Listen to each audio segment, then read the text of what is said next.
बस दोस्तों हमारे यहाँ से रेल पटरी धड़ है।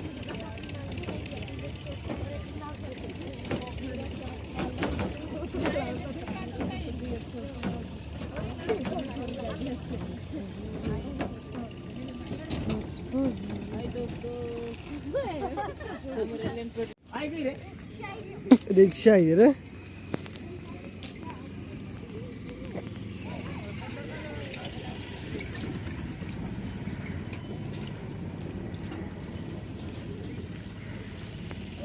दोस्तों जो गेट से दामन चेकिंग ऐसा ऐसा ऐसा ऐसा ऐसा नहीं देखो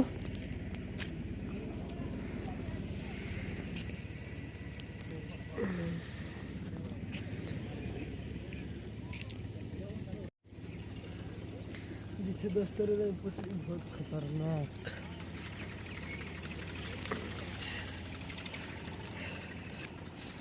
जानू तो तेसला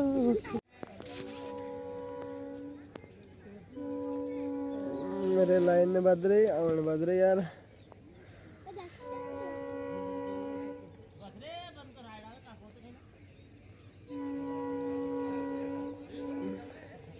ए तो जात नहीं का अच्छा जाओ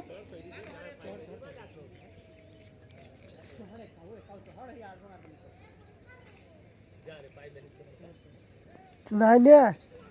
उठ जाता कोई नहीं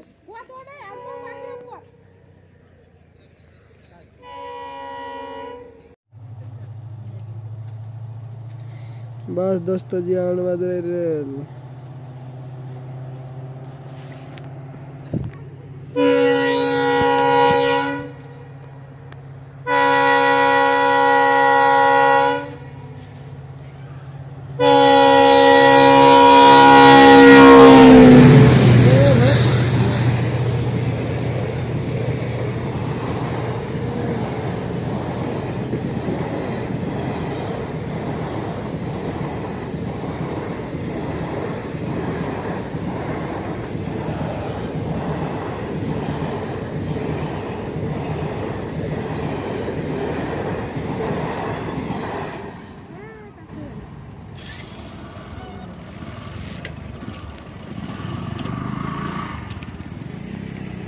बस दोस्तों रेल यात्रा है हम